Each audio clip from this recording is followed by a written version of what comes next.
পাগল কইরাছে মোদের মদিনা ওয়ালা পাগল কইরাছে মোদের মদিনা ওয়ালা এই জায়গায় এইসা দেখে ওই জালসার জায়গায় কত শত লোক বসে আছে নবীর আশায় পাগল কইরাছে মোদের মদিনা ওয়ালা পাগল কইরাছে মোদের মদিনা ওয়ালা নবী যখন আসে লোগো ওই মায়া মিনার কোলে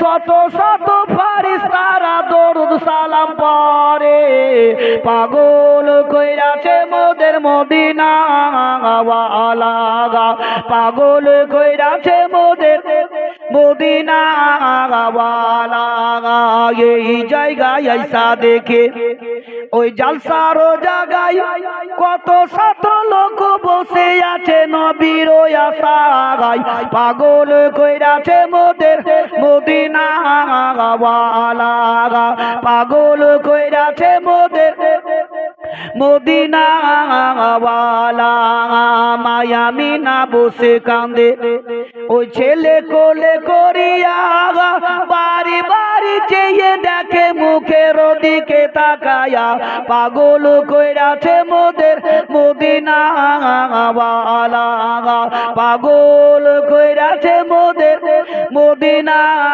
ওয়ালা বিদু জাহানের আকা জনাবে মুহাম্মদ রাসূলুল্লাহ সাল্লাল্লাহু তাআলা আলাইহি ওয়াসাল্লাম ওই পাহাড়ের উপরে আপন বসে আছেন এমন সমাজে বাগদি জঙ্গলে যাওয়ার পরে দেখা গেল কয়েকটা রাখালেরা সেই জায়গাতে বাপজি আমার ছাগল চড়াতে ছিল রাখালদের দিকে একবার বাঘ তাকিয়ে দেখে একবার নবী মুস্তাফার দিকে তাকিয়ে তাকিয়ে তাকিয়ে দেখে এমনকি বাঘটা গিয়ে তার জবানে জবানে আসমানের দিকে একবার মুখটা ছেড়ে আল্লাহ দরবারে বলতে লাগলো ওগো আল্লাহ পাক পরওয়ারদিগারে আলাম তুমি একবার আমার মানুষের নাই জবানটা খুলে দাও ওগো আল্লাহ যাতে এই সমস্ত রাখালদেরকে আমার নবী মুস্তাফার পরিচয়টা দিতে পারি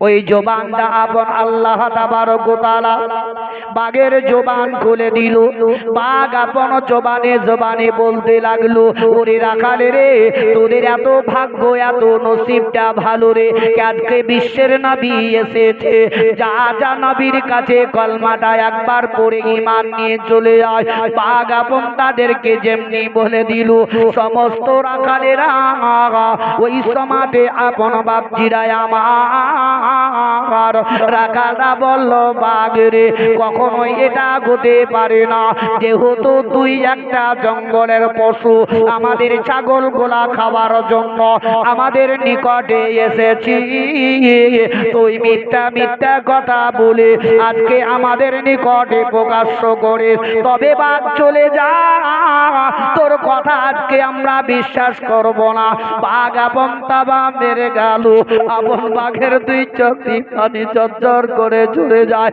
বাঘ দ্বিতীয়বারে বলে ওরে রাখালে রে আমি একটা জঙ্গলের পশু রে আমি একটা জঙ্গলের বাঘ রে তাই আমার কথা তোদের বিশ্বাস হয় না তবে আমি একবার বলি রে ওরে যা যা নবী মুস্তাফা যদি একবার চলে যায় তবে আর কোনো দিন নবীর সঙ্গে সাক্ষাৎ হবে না এই কথা বলতে যত সমস্ত ছাগল গোলা ছিল জমিনের মধ্যে মুখ লাগিয়ে খাবার খেতেছিল ওই সমাজে ছাগল গুলা নবী মুস্তাফার কথা শুনে আসমানের দিকে মুখটা ছেড়ে দিয়ে তারা আপন বাবা এমনকি খাওয়া দাওয়া বন্ধ করে দিল তাদের জবান এমনকি বন্ধ হয়ে গেল সমস্ত জানোয়ার ছাগল গুলা এমনকি চোখ দিয়ে পানি পড়তে ছিল এখন রাখালদেরকে ওই বাঘ আপন বলল, শুনো রে, শেষবারের মতো তোমাদেরকে আমি বলি, তোমাদের সমস্ত ছাগলগুলাকে একত্র করে আমার সম্মুখে রেখে দাও। তোমাদের ছাগলগুলা গিনতি করে আমার সামনে রেখে দাও। তোমাদের ছাগলগুলা আমি দেখতে থাকবো যতক্ষণ পর্যন্ত নবী মুস্তাফার নিকট থেকে না আসবে। আমি তোমাদের ছাগলের কাছে বসে থাকবো। তবে একবার চলে যাও। ছাগলগুলা আসমানের দিকে মুখ ছেড়েছিল। সেইটা দেখার পরে রাখালদের মনের মধ্যে বিশ্বাস হয়ে গেল। তারা দৌড়ে দৌড়ে দৌড়ে দৌড়ে দৌড়ে দৌড়ে বিশ্বের নবীর কাছে চলে গেল। আল্লাহর নবী, দুজাহানের আকা নবী মুস্তাফা আমার যখন যেই জায়গাতে কলমার দাওয়া দিতেছিলেন, সেই জায়গাতে রাখাল গোলা গাজির হয়ে গেল। রাখালরা বলল, ওগো আল্লাহর নবী গো, আপনার নিকটে এসেছি, আপনি আমাদেরকে কলমাটা পড়িয়ে দিন। বিশ্বের নবী আমার কলমা পড়িয়ে দিলেন। জোরে জোরে একবার পড়ুন, লা ইলাহা লা ইলাহা, জোরে পড়ুন, লা ইলাহা ইল্লাল্লাহ, লা ইলাহা ইল্লাল্লাহ, লা ইলাহা ইল্লাল্লাহ মুহাম্মাদুর রাসূলুল্লাহ সাল্লাল্লাহু তাআলা আলাইহি ওয়াসাল্লাম। কলমার দাওয়া যখন জলমা পড়িয়ে দিলে, রাখালেরা যেমনি চলতে লাগলো, ওই সমাধে আপন বাবা বিশ্বের নবী বললেন, ও রাখাল বলো রে, তোমাদেরকে সাক্ষীটা কে দিল, গবাহি কে দিল? ওই সমাধে আপন বাবা বলতে লাগলো, ইয়া রাসূলুল্লাহ, ইয়া হাবিবাল্লাহ, নবী গো, এখানে জঙ্গলের একটা বাঘ যাওয়ার পরে আমাদের নিকটে প্রকাশ্য করে বলে দিল, বিশ্বের নবী এসেছে, তোমরা তাড়াতাড়ি চলে যাও। ইয়া রাসূলুল্লাহ, তাই বাঘের কথা শুনে আপনার নিকটে আমরা এসেছি।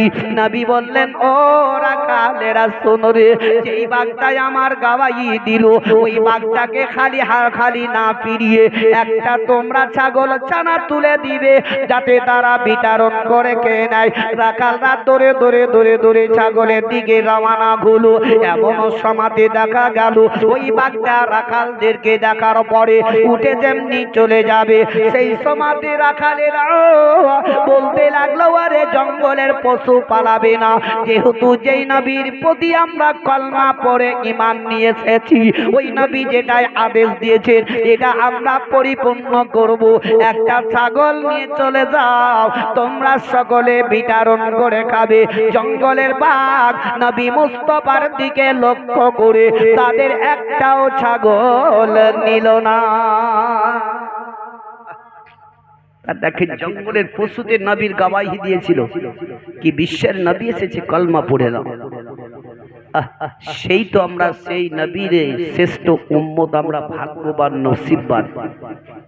বিশ্বের নবী দুজাহানের আকা জনাবে মুহাম্মদ রাসূলুল্লাহ সাল্লাল্লাহু তাআলা আলাইহি ওয়াসাল্লাম, তিনি রাস্তা ধরে হেঁটে হেঁটে যাচ্ছেন, তো দেখছেন তো একটা ইহুদির বাচ্চা দাঁড়িয়ে আছে। নবী মুস্তাফা দেখার পরে ওই বাচ্চাটার দিকে লক্ষ্য করে চলে গেলেন। দেখছেন তো বাচ্চাটা একটা বোঝাকে চাড়ার লেগে দাঁড়িয়ে আছে। আল্লাহর নবী তার কাছে গিয়ে বলতে আছেন, বলো এই বোঝাটা তুমি কি করবে? বলে, এই বোঝাটা আমি মাথায় চেড়ে নিব বলে আমি লোক দেখতেছিলাম। জোরে বলো সুবহানাল্লাহ। নবী আমার বলছেন, এই বোঝা তোমার থেকে ওজন বেশি, তবে বোঝা তুমি তো নিয়ে যেতে পারবে না। তোমার বাড়ি কত দূরে? বলছে অত অমুক দূরে। তাহলে এক কাজ করো, এই বোঝাটা আমি মাথায় নিছি, আর তুমি আগে আগে চলো, আমি তোমার পিছনে পিছনে গিয়ে তোমার বাড়িতে আমি পৌঁছে দিব। জোরে বলুন। এরকম লোক আমাদের আছে ভাই। একটা মেম্বারকে যদি বলা হয় কি একটু বোঝাটা ছেড়ে দাও, তো মেম্বার বলে, ও আমি গায়ের মেম্বার, আমার প্রেস্টিজে লাগবে, তোর বোঝা ছাড়বো, বলবে না? তার কথাই হলো আলাদা। কিন্তু যার জন্য সারা জাহানকে সৃষ্টি করেছে সে নবী আমার বলছেন, আমি মাথায় তুলে নিছি, তুমি চলো আগে, আমি তোমার পিছে পিছে যাচ্ছি। আল্লাহর নবী দুজাহানের আগা জনাবি মুহাম্মদ রাসূলুল্লাহ সাল্লাল্লাহু তাআলা আলাইহি ওয়াসাল্লাম ওই সমাধি আপন বাপজিরা ভাইরা মা বোনেরা আমার এমনকি নবী মুস্তাফা আমার সঙ্গে সঙ্গে মাথার উপরে ওই বোঝাটা তুলে নামার পরে বাচ্চাটাকে আপন বলতে লাগলেন, ওরে বাচ্চা এবার তোমার বাড়ির দিকে রওনা হয়ে যাও, আমি বোঝাটা তোমার সঙ্গে নিয়ে যাচ্ছি। দেখো নবী মুস্তাফার আদর্শটা কেমন ছিল, নবী মুস্তাফার ব্যবহার কেমন ছিল। নবী মুস্তাফাকে যে একবার দেখলো নবীর প্রতি সে আপন বাবা পাগল হয়ে গেল, নবীর প্রতি ঈমান নিয়ে কলমা পড়ে মুসলমান হয়ে গেল। ওই ইহুদিটা যখন চলতে লাগলো রাস্তায় চলতে চলতে ইহুদির বাচ্চাটা আপন বিশ্বের নবীর দিকে একবার তাকায়, একবার আসমানের দিকে তাকিয়ে দেখে। এমনি দেখতে দেখতে বাচ্চাটা বলতে লাগলো, বলে এরকম সৌন্দর্য মানুষ, এত সুন্দর লোক আমি কোনোদিন আজ পর্যন্ত দেখিনি, এত সুন্দর চেহারা লোক আমি কোথাও দেখতে পাই নাই। এমনকি দয়ার নবী মুস্তাফাকে দেখতে দেখতে ইহুদির বাচ্চা আপন চলতে লাগলো, দয়ার নবীকে ছায়া করতে করতে নিয়ে যায়। এমনকি নবী মুস্তাফার পদতলে পায়ের নিচে যদি ছোট ছোট পাথর গোলা পড়ে গেছে, ওই পাথর সঙ্গে সঙ্গে পাথর গোলা মমের মতো গলে গেছে। বিশ্বের নবীর পায়ের তলে যদি পাথর পড়ে যেত ওই পাথর গোলা মমের মতো গলে যেত। কেননা নবী মুস্তাফার পায়ের তলে যাতে আঘাত না লাগে, কষ্ট না লাগে, এখনো পাথর গোলা গলে যেত। দয়ার নবী একটু আগে যাওয়ার পরে ওই বাচ্চাকে জিজ্ঞাসা করতে লাগলেন, বাচ্চা রে তবে তোমার বাড়িটা কোন জায়গায় বলো। বলে ওই সামনে যে বাড়িটা দেখা যায় ওই বাড়িটাই হলো আমাদের। দয়ার নবী আমার টুকটুক টুকটুক করে গিয়ে ইহুদির দরজাতে বোঝাটা নামিয়ে দিলেন। আহারে বিশ্বের নবী আমার বাপ হারা মা হারা নবী আমার এতিম বাবা, দয়ার নবী মুস্তাফা আমার ওই ইহুদির বাচ্চার হাত কানাকে ধরে দিলেন। আর দয়ার নবী আমার বললেন, বাচ্চা রে কত দূর থেকে তোমার বাড়ি পর্যন্ত আমি তোমার সঙ্গে হেঁটে হেঁটে আসলাম, তবে তোমার সঙ্গে বহুত আলাপ আলোচনা করেছি, তবে এর কথার মাধ্যম দিয়ে কোনো কথা যদি আমার খারাপ পেয়ে থাকো তবে আল্লাহর ওয়াস্তে তুমি আমায় মাফ করে দিও। নবী আমার মাপ চাইলেন। বাচ্চাটা টুকটুক টুকটুক করে বিশ্বের নবীর দিকে দেখতেছিল। আল্লাহর নবী আমার রাস্তা ধরে যখন রওনা হয়ে গেলেন ওই সময়তে ইহুদি বাড়ির ভিতর থেকে বাইরে চলে এলো। আসার পরে দেখছে বেটা একদিকে দাঁড়িয়ে, বোঝাটা একদিকে পড়ে আছে। ওই সময়তে ইহুদি জিজ্ঞাসা করলো, বলে বেটা বলো রে এই বোঝাটা তুমি নিয়ে আসলে না, কেউ পৌঁছে দিয়ে গেল? ইহুদির বেটা আপন বলল, আব্বা গো এই বোঝাটা আমি মাথায় নিয়ে আসিনি, তবে একটা লোক আমার পৌঁছে দিয়ে গেল। ইহুদি বলল, বেটা রে তবে তোমার নিকট থেকে কয় টাকা নিল? তোমার নিকট থেকে কয় টাকা নিয়েছে দিয়ে গেল? ওই লোকটা আমার নিকট থেকে 1 টাকাও নেয়নি, বিনা পয়সাতে আমাকে পৌঁছে দিয়ে গেল। ইহুদি বলতে লাগলো, তবে লোকটা এমন কি দয়ালু লোক কি তোমার নিকট থেকে 1 টাকাও নেয়নি? বলে আব্বা গো ওই লোকটা এত ভালো এত ভালো এত দয়ালু কি ওই লোকটা দেখতে এত সুন্দর, আমি আজ পর্যন্ত মক্কা নগরে এত সুন্দর বাচ্চা আমি দেখতে পাইনি, এরকম সৌন্দর্য মানুষ আমি কোনোদিন দেখতে পাইনি, এত নুরানি চেহারাওয়ালা তার মুখের মধ্যে দাঁড়িয়ে আছে গো আব্বা। ইহুদি বলল, বেটা রে তবে লোকটা গেল কোন দিকে একবার বলো, আমি ওই লোকটা ইহুদিটার সঙ্গে আমি সাক্ষাৎ করব। যখন এই কথাটি বলে দিল, সঙ্গে সঙ্গে ইহুদিটা টুক টুক টুক টুক টুক টুক করে একটু আগে যাওয়ার পরে দেখতে পেল ওই নবী মুস্তাফা যে রাস্তা দিয়ে চলে যান, দয়ার নবী মুস্তাফাকে আব্রাহামের ছায়া করতে করতে নিয়ে যায়। ইহুদিটা আগে দাঁড়িয়ে গেল। আল্লাহর নবী দুজাহানের আকা দয়ার নবী মুস্তাফার সম্মুখে ওই ইহুদিটা দাঁড়িয়ে পরিচয়টা যেমনি আপন চেয়ে নিল, দয়ার নবী মুস্তাফা তার সঙ্গে কথা বলতে আপন বুঝে গেল এটা এমন কেউ নয়, ইনি হচ্ছেন একমাত্র রহমাতুল লিল আলামিন। ইহুদি ওই জায়গায় সঙ্গে সঙ্গে নবীর কাছে কলমা পড়ে ঈমান নিয়ে আসলো। জোরে বলো। তাই নবীকে যে দেখি সে আপন পাগল হয়ে যায়। আমরা নবীর পাগল দিওয়ানা রে সোনার মদিনা, আমরা নবীর পাগল দিওয়ানা, আমরা নবীর পাগল দিওয়ানা রে সোনার মদিনা, আমরা নবীর পাগল দিওয়ানা। মক্কা হতে মদিনা যেতে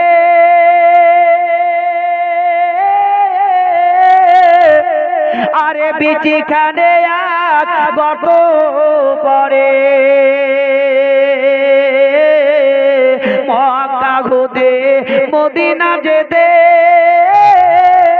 13 মাঝে 13 কদমে চলে নবী কাফেরদের যন্ত্রণায় রে সোনার মদিনা,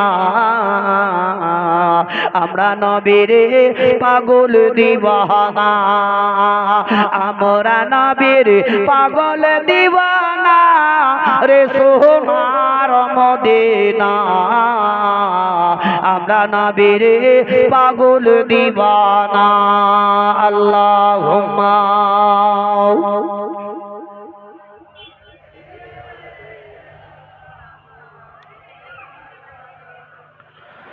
وعلى آل سيدنا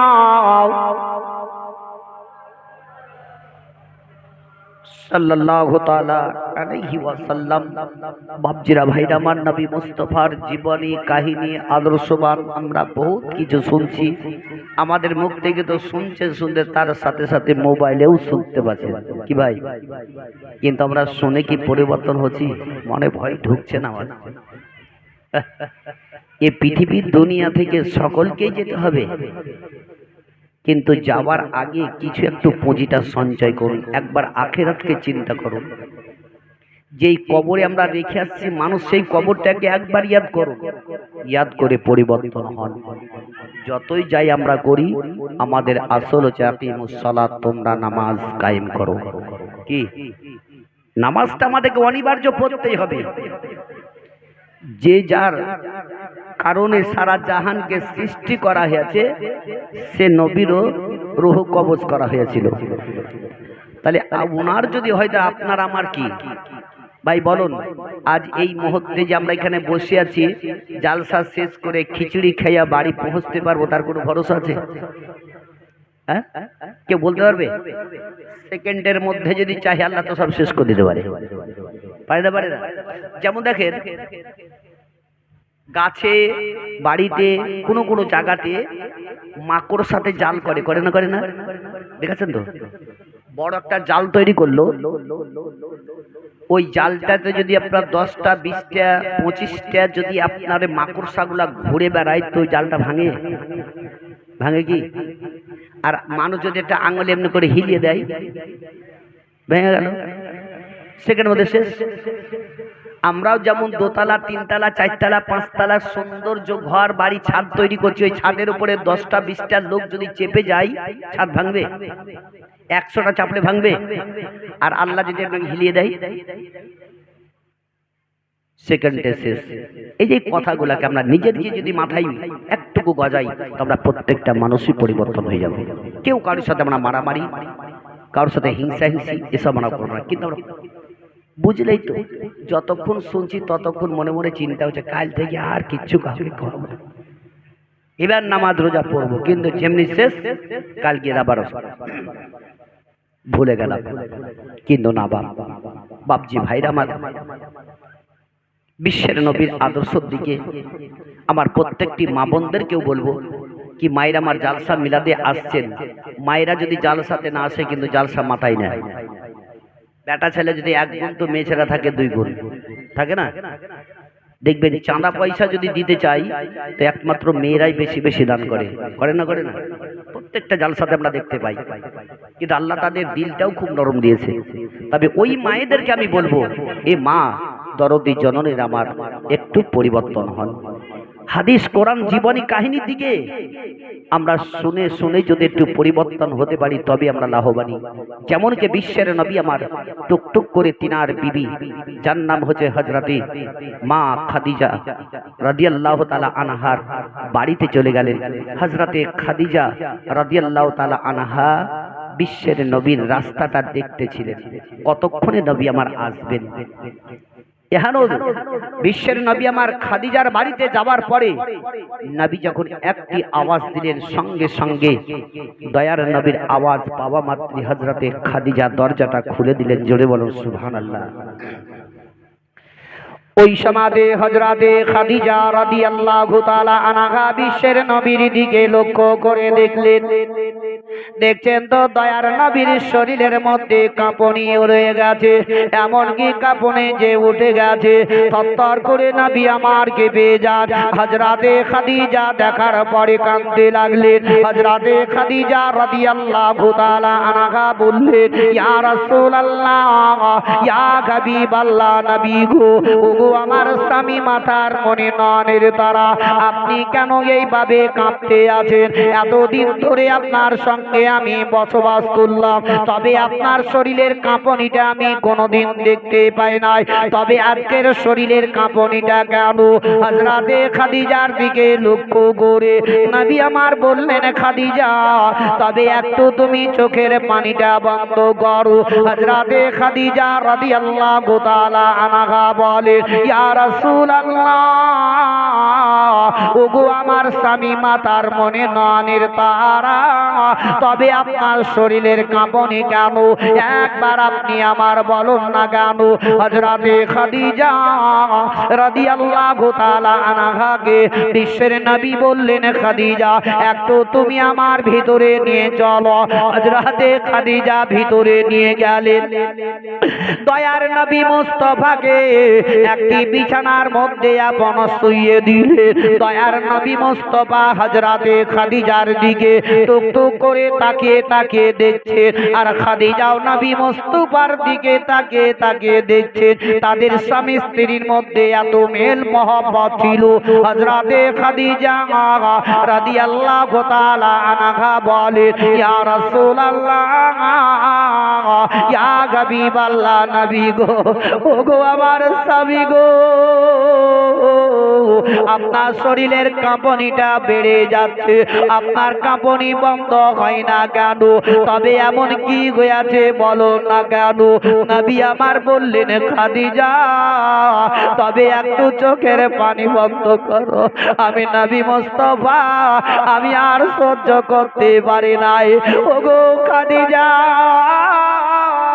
তবে একটা চাদর নিয়ে আমার শরীরের মধ্যে ঢেকে দাও, নচেত আমার কাঁপনি বন্ধ হয় নাই। হযরতে খাদিজা রাদিয়াল্লাহু তাআলা আনহা চট করে ঘরের ভিতরে যাওয়ার পরে একখানা চাদর নিয়ে বিশ্বের নবীর উপরে চড়িয়ে দিলে। আর দয়ার নবী মুস্তাফা খাদিজাকে দেখেন, আর খাদিজা নবী মুস্তাফাকে দেখেন। এমনি করতে করতে শরীরের কাঁপনিটা তবুও বন্ধ হয় না। অনেকে দেখবেন মানুষের শরীরের মধ্যে কাঁপনি জ্বর চলে আসে, চাদরে বাবা ঢেকে দিয়েও কাঁপনি বন্ধ হয় না। লেপ একটা নয়, দুইটা নয়, তিন চারটা লেপ দেওয়া সত্ত্বেও যদি আপনার কাঁপনি বন্ধ না হয়, তখন হয়তো বলবে, মা গো, ওগো আমার গর্ভধারিণী মা, একবার তুমি আমার চিপে ধরো মা, আমি আর থামতে পারি না গো মা। মা তখন কলেজার টুকরো বেটাকে আপন চিপে ধরে নেয়। সেই রকম হযরতে খাদিজাকে নবী আমার বললেন, গো খাদিজা, দেখো আমার শরীরের কাঁপনি বন্ধ হয় নাই, তবে খাদিজা একবার তুমি আমার চিপে ধরে নাও, নচেত আমার কাঁপনি বন্ধ হবে না। হযরতে খাদিজা রাদিয়াল্লাহু তাআলা আনহা বিশ্বের নবীকে যেমনি আপন চিপে ধরে নিলেন, সঙ্গে সঙ্গে নবীর কাঁপনিটাও বন্ধ হয়ে গেল। জোরে একবার বলুন সুবহানাল্লাহ। হযরতে খাদিজা রাদিয়াল্লাহু তাআলা আনহা বলেন, ইয়া রাসূলুল্লাহ, ইয়া হাবিবাল্লাহ, নবী গো, এতক্ষণ ধরে আপনার শরীরের কাঁপনি বন্ধ হয় নাই, তবে আপনাকে একবার চিপে ধরা মাত্রে আপনার শরীরের কাঁপনিটা বন্ধ হয়ে গেল। কারণটা কি একটু বলুন না কেন? আমি কিছুই বুঝতে পারি না। বিশ্বের নবী আমার বললেন, গো খাদিজা, আমি যখন তোমার বাড়িতে এসেছিলাম তখন আল্লাহর অগণিত ফেরেশতারা তোমার বাড়ির চারিপাশে হাজির ও উপস্থিত ছিল। ওগো খাদিজা, এ খাদিজা, তুমি যখন আমাকে চিপে ধরে নিলে তোমার মাথা থেকে সামান্য একটু কাপড় হটে যায়, আর একটু কাপড় হটে যাবার কারণে আল্লাহর ফেরেশতারা সবাই আসমানের দিকে চলে গেল, আর আমার শরীরের কাঁপনিটাও বন্ধ হয়ে গেল। এখানে কি বুঝলেন ভাই? হযরতে খাদিজার একটু সামান্য মাথার কাপড় হটে যাওয়ার কারণে আল্লাহর ফেরেশতারা চলে গেলেন। একটুকু যদি হটে যাওয়ার কারণে যদি আল্লাহর ফেরেশতারা যেতে পারেন, তাহলে আজকালকার পৃথিবীর মা বোনদের মাথায় তো দূরের কথা, পিঠ প্যাটেও ভালো হয়ে কাপড় থাকে না। কি তাহলে ওদের কাছে আল্লাহর ফেরেশতারা ভিড়বে না শয়তান ভিড়বে? বলুন, কি ভিড়বে? শয়তান ভিড়বে। এদের কাছে শয়তানই বেশি চালাচ্ছে। তবে যে মেয়েরা মাথায় কাপড় দিয়ে যে মেয়েরা চলে না রাস্তাঘাটে, ভালো করে শুনে নাও, যে মেয়ে মানুষ মাথায় কাপড় দিয়ে রাস্তায় চলে না, ওই মেয়েটির জন্য 4 জন ব্যক্তি জাহান্নামে চলে যাবে। কয়জন? 4 জন। কে কে? ওই মেয়েটির 1 নাম্বার বাপ, 2 নাম্বার বড় ভাই, 3 নাম্বার স্বামী, 4 নাম্বার তার বড় ছেলে। এই 4 জন ব্যক্তি একটা মেয়ের জন্য জাহান্নামে চলে যাবে। আমি জোরহাত করে বলছি আমার মা ভাই বোনদেরকে, বোনেরা আমার, মাথায় কাপড় দিয়ে চলো। তোমার মাথার চুল লোককে না দেখালে কি আছে? শরীয়তের কিছু পাবন্দি করো। তাদের জীবনী কাহিনী শুনে একটু পরিবর্তন হও। একবার কবরকে ইয়াদ করো। আর যে মেয়েরা এইভাবে চলাফেরা করে, তাদের স্বামীকে রোজ হাসরের ময়দানে পাকড়াও হতে হবে। দায়ী হবেন আপনি। আপনি নিজের পরিবারটাকে ঠিক করে নিয়ে চলার। হযরতে খাদিজার কাপড় একটু হটে যাওয়ার কারণে ফেরেশতারা যদি চলে যায়, তো এরা কি? এই জন্য এদের কাছে শয়তানি চালটা বেশি থাকে। আল্লাহ তাআলা যাতে আমাদের প্রত্যেকটি মা বোনকে সঠিক পথে ঈমানের সহিত নিয়ে যাবার তৌফিক এনায়েত করুক। জোরে সকলে বলুন আমিন সুম্মা আমিন। একবার দরুদ পাক পড়ুন, আল্লাহুম্মা সাল্লি আলা সাইয়্যিদিনা মাওলানা মুহাম্মাদ ওয়া আলা আলিহি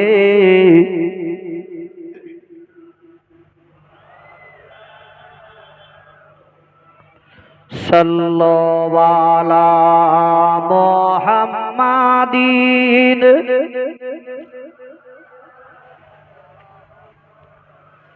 হরদম জবান সে নিকালো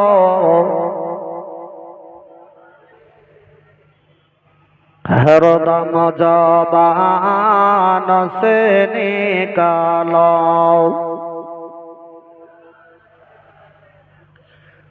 সাল্লাল্লাহু তাআলা আলাইহি ওয়াসাল্লাম। ও বাবা জীবনের আমার ভাইরা মা বোনের আমার, বিশ্বের নবী কুল কায়নাতের নবী জনাবে মুহাম্মদ রাসূলুল্লাহ সাল্লাল্লাহু তাআলা আলাইহি ওয়াসাল্লাম একদিন হযরতে খাদিজা রাদিয়াল্লাহু তাআলা আনহার বাড়ি থেকে বেরিয়ে টুক টুক টুক টুক করে রওনা হয়ে গেল। যার নাম হলো হযরতে রাবিয়া বসরি। ওই রাবিয়ার বাড়ির দিকে রওনা হয়ে গেলেন। আর দয়ার নবী মুস্তাফা হযরতে রাবিয়া বসরির বাড়িতে যেমনি পৌঁছে গেলেন, দেখছেন তো বাড়ির ভিতরে গিয়ে হযরতে রাবিয়া বসরি আখার মধ্যে চুলাতে এমন কিছুই রান্না করতেছিলেন। দয়ার নবী মুস্তাফা বাড়ির ভিতরে যাওয়ার পরে হযরতে রাবিয়ার দিকে তাকিয়ে দেখছেন, এবং যে ঘরে রাবিয়া বসরি নামাজ পড়তেন ওই মেয়ে মানুষ রাবিয়া যে জায়গায় নামাজ পড়তেন দাঁড়িয়ে দাঁড়িয়ে ওই জায়গাটা একটু গর্ত হয়ে গেছে। তাই বিশ্বের নবী আমার দেখার পরে ওই জায়গাটা দেখে নবী মুচকি মুচকি হাসতে লাগলেন। এমন সমাজে রাবিয়া বসরির দয়ার নবী মুস্তাফার মুখের দিকে চেহারার দিকে নজরটা পড়ে গেল। হযরতে রাবিয়া দেখছেন নবী মুস্তাফার মুখখানা মুস্কুরাহট হয়ে আমার বাড়িতে দাঁড়িয়ে আছে। এমন সমাজে হযরতে জিবরিলে আমিন আল্লাহর নবীর কাছে আসার পরে বলেন, ইয়া রাসূলুল্লাহ, ইয়া হাবিবাল্লাহ, নবী গো আপনি কেন মুচকে মুচকে হাসতে আছেন রাবিয়ার বাড়িতে আসার পরে? কারণটাকে দয়ার নবী বললেন, হে জিবরিল, দেখো দেখো রাবিয়া যে জায়গাতে দাঁড়িয়ে নামাজ পড়ে ওই জায়গাটা গর্ত হয়ে গেছে, তাই দেখে আমি মুচকে মুচকে হাসি। হযরতে জিবরিলে আমিন বললেন, ইয়া রাসূলুল্লাহ, ইয়া হাবিবাল্লাহ, নবী গো রাবিয়া বসরি আজ থেকে শুরু থেকে নিয়ে আজ পর্যন্ত যত আল্লাহর ইবাদত করেছে, আল্লাহর যত নামাজ পড়েছে, একটাও আল্লাহর দরবারে কবুল হয়নি। আহারে বাপজিরা আমার, যদি আপনাদের ইমাম সাহেব কোনো মুসল্লিকে বলে দেয় তোমার নামাজ পড়া হয় না, দেখবেন কাল থেকে আর মসজিদে যাবে না। যাবে? বলবে কি, মৌলবি তো বলছে আমার নামাজ হয় না, তো যাব কি করতে? আমাদের মনের মধ্যে খটকা লেগে যাবে। জিবরিল যখন নবীকে বললেন, ইয়া রাসূলুল্লাহ, রাবিয়ার নামাজ আল্লাহ একটাও কবুল করেনি, দয়ার নবীর মুখখানা শুকমুখ হয়ে গেল। রাবিয়া বসরি তাকে তাকে দেখছেন, নবী আমার মাথা নত করে নিয়েছেন। রাবিয়া বসরি আখা থেকে চুলহার নিকট থেকে উঠে আসার পরে বলতে আছেন, ইয়া রাসূলুল্লাহ, ইয়া হাবিবাল্লাহ, নবী গো আপনাকে ঢোকার সমাতে দেখলাম মুচকি মুচকি হাসতেছিলেন, আর এখন কেন আপনার মুখখানা শুকমুখ হয়ে গেছে? কারণটা কি একটু বলুন না কেন? নবী আমার চুপ করে আছেন। দ্বিতীয়বার বললেন, ইয়া রাসূলুল্লাহ, একবার আপনি বলুন না কেন? তবু নবী বললেন না। দ্বিতীয়বার যখন জিজ্ঞাসা করা হলো, হযরতে রাবিয়ার দিকে তাকিয়ে বললেন, ওগো রাবিয়া, তুমি যে জায়গাতে নামাজ পড়ো ওই জায়গাটা গর্ত হয়ে গেছে, তাই আমি দেখে মুচকে মুচকে হাসতেছিলাম। ওগো রাবিয়া, তবে জিবরিল বললেন তোমার নামাজ আল্লাহর দরবারে একটাও কবুল হয়নি, তাই আমার মুচকে হাসিটা বন্ধ হয়ে গেল, মুস্কুরাহটটা হারিয়ে গেল। আল্লাহর নবী দয়ার মুস্তাফার দিকে তাকে হযরতে রাবিয়া বসরি বললেন, ইয়া রাসূলুল্লাহ, ইয়া হাবিবাল্লাহ, নবী গো আল্লাহ আমার একটা নামাজ কবুল করো কি না করো? ইয়া রাসূলুল্লাহ, আদেশ দিয়েছে প্রত্যেকটা নর নারীর উপরে ওই নামাজ ফরজ করে দিয়েছে, নামাজ আদায় করার জন্য বলেছে। ওই নামাজ আল্লাহর দরবারে কবুল হোক ইয়া না হোক, তবুও কিন্তু আল্লাহর ইবাদত আমি ছাড়ব না। রাবিয়া বসরি যেমনি এই কথা বলে দিলেন, সঙ্গে সঙ্গে হযরতে জিবরিল আমিন বিশ্বের নবীর দিকে তাকিয়ে বলে, ইয়া রাসূলুল্লাহ, ইয়া হাবিবাল্লাহ, নবী গো, রাবিয়া শুরু থেকে নিয়ে আজ পর্যন্ত আল্লাহর যা কিছু ইবাদত করেছে, যাই নামাজ পড়েছে, আল্লাহর দরবারে সমস্ত সব কিছু কবুল হয়ে গেছে।